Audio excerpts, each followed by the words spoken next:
Magandang araw mga Aldab Nation! May panibago na naman po akong update para sa inyong lahat. Pero bago natin ito umpisahan, ay huwag niyo muna kalimutan na mag-subscribe sa aking YouTube channel at i-click mo na rin ang katabing bell button para maging updated ka sa mga latest videos na i-upload ko. At kapag umabot na ng 100,000 subscribers ang aking channel, ay may sorpresa ako para sa inyong lahat. Alam kong excited na kayo kaya naman ngayon, umpisahan na natin ang ating kwentuhan. Ang pag-uusapan natin ngayong araw na ito kung saan ang Cetaphil endorsements ni Meng kinumpirmang sa Nuvali ito nakatira kasama si Alden. Kumpirmadong hindi sa QC nakatira si Meng kung hindi sa bahay raw ni Alden sa Nuvali nakatira ang Maychard. OMG, confirmed na talaga. Maychard is spotted kumakalat ngayon sa social media. Gaano ito katotoo at may sapat nga bang ebidensya ang makakapagpatunay rito? Well, yan ho ang ating aalamin at pag-uusapan ngayong araw na ito. Pero bago ho yan, ay bibitinin ko muna kayo ng kaunting-kaunti lamang kung saan magbasa muna tayo ng mga nakakatuwang post ni My Name is Theo01 sa Twitter. Kaya naman wag na natin patagalin pa. Sabi niya sa kanyang tweet, pag nakalabas itong isa, tinodo-todo talaga. Off ang CP at panay bonding sa mga private friends. Habang yung mister pabalik-balik na ang lakad at panay dial sa phone. Galit na sa baby girl niya. Nang aasar na din yung isa. Panay suntok sa wall nung mister, nagdadalawang isip nang umuwi yung isa.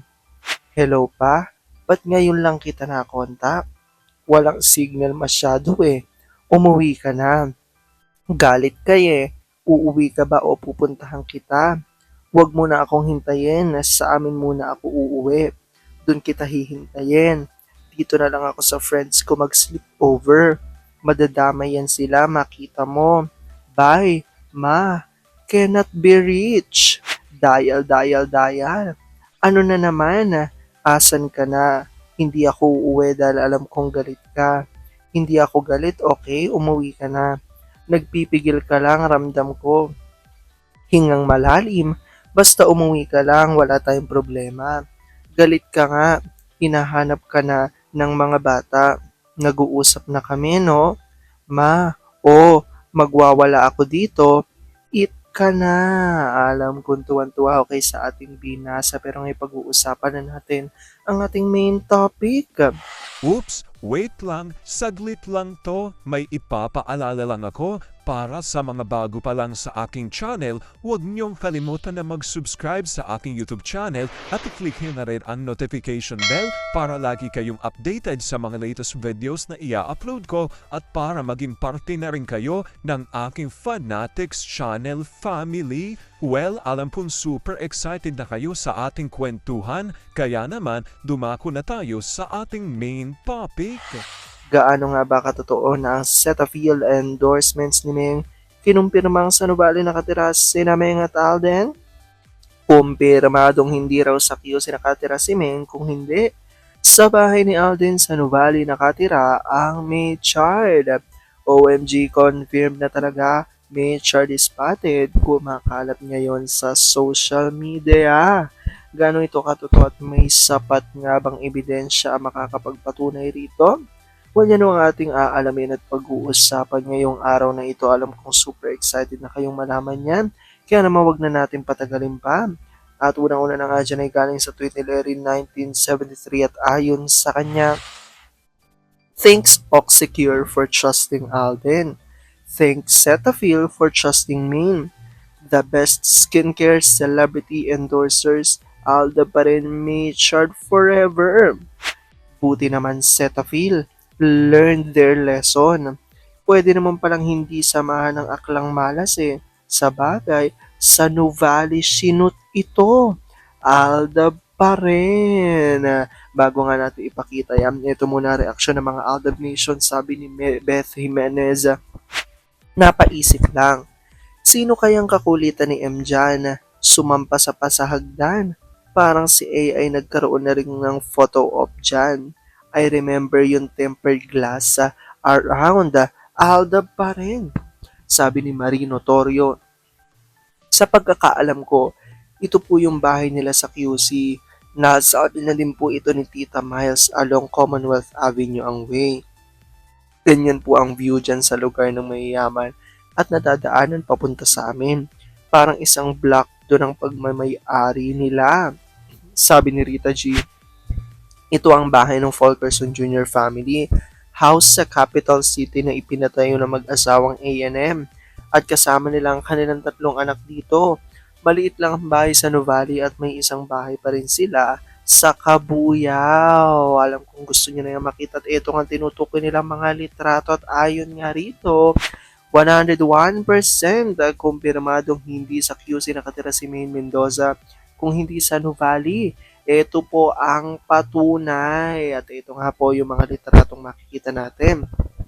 Actually, ito po ay shoot ni Mengay sa Cetaphil dahil si Mengay nga ang isa sa endorser ng Cetaphil at medyo noon nga ay disappointed ang mga Aldab Nation dito sa Cetaphil dahil sa tuwing magsushoot nga si Mengay ng kanyang endorser o endorsement dito sa Cetaphil ay lagi nakikita nga nakasama ni Mengay si Atay, ngunit ngayon nga hindi raw ito kasama at ang nakakatuwa pa, ayon nga yan sa ibang mga Aldab Nation na ay sinut daw ito sa Nuvali, dito nga daw sa bahay di umano ni Alden dahil makikita na tila may pagkakahalin tulad itong garden at backyard na pinagsusutan nga ni Mengay dito nga sa kanyang Cetaphil endorsement. Pero makita naman natin na hati ang opinion dyan ng marami mga Aldab Nation. Ayon nga sa iba pong mga Aldab Nation ay hindi raw ito di umano ang bahay ng Maychard o bahay ni Alden sa Nuvali, kundi itong araw ay ang bagong patayong bahay di umano ng Maychard sa QC dahil ganitong araw po ang itsura ng mga bahay ng mayayaman dito nga sa Quezon City. Ayon yan sa ilan sa mga Aldab Nation. Well, ito nga isa lang naman ang pinaninindigan po dito ng mga Aldab Nation. Tila ito ka ay ang patunay raw at pinapatunayan nila na di umano ay magkasama talaga sa isang bubong nakatira sina Alden at Meg. Ayon yan sa maraming mga Aldab Nation. Actually, kung babalikan natin noon, di ba, nung after Aldab, nakapagpagawa nga si Alden ng kanyang bahay, di ba, dito nga sa Santa Rosa, Laguna, sa Nuvali.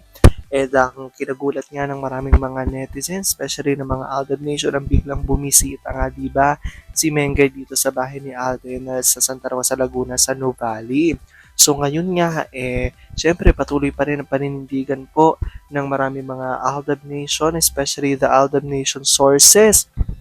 Kaya naman naniniwala sila na itong ang bahay na ito hindi na lamang daw di umano pagmamayari ni Alden, kundi pagmamayari na rin ni Mengay dahil sila nga di umano ay kasal na at may mga anak na. Marami nga po nagsasabi na nakatira raw ang Maychard family dito sa bahay ni Alden sa Nuvali.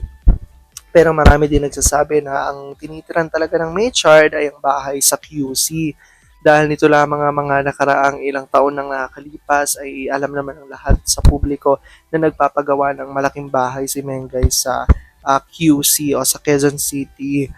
Pero hanggang ngayon nga itago ito at secret ito kaya walang nakakaalam kung anong itsura ng bahay na ito na pinaniniwalaan niya ako ng maraming mga Aldab Nation na hindi lamang ito di umano bahay ni Maine, kundi itong araw ay bahay talaga ng Maychard family at pundar ng araw ito di umano ng Maychard dahil alam naman natin na ang work ng dalawa ay palaging halos nasa Quezon City kaya dito rin napili daw ng dalawa na magpagawa ng kanilang mansyon. At ayon pa nga sa Aldab Nation ay masayang-masayang namumuhay raw dito ang Maychard family. Well, comment down below nyo dyan guys kung ano po ang opinion nyo patungkol dito at naging good vibes ba ang hatid ng ating balita for today. Alam ko dahil dito marami pa rin sa inyo mas lalo ngayong kumakapit at naninindigan na Aldab Maychard is real pero sabi nga natin na kahit ano pa man na magdesisyon ni na Alden at Meng sa kanilang buhay, karera at buhay pag-ibig ay kailangan natin sila supportan, kailangan natin ito tanggapin ng buong buo dahil yan ang kanilang deserve. At yan ang aking update for today's video. Maraming salamat mga Aldab Nation. Ingat!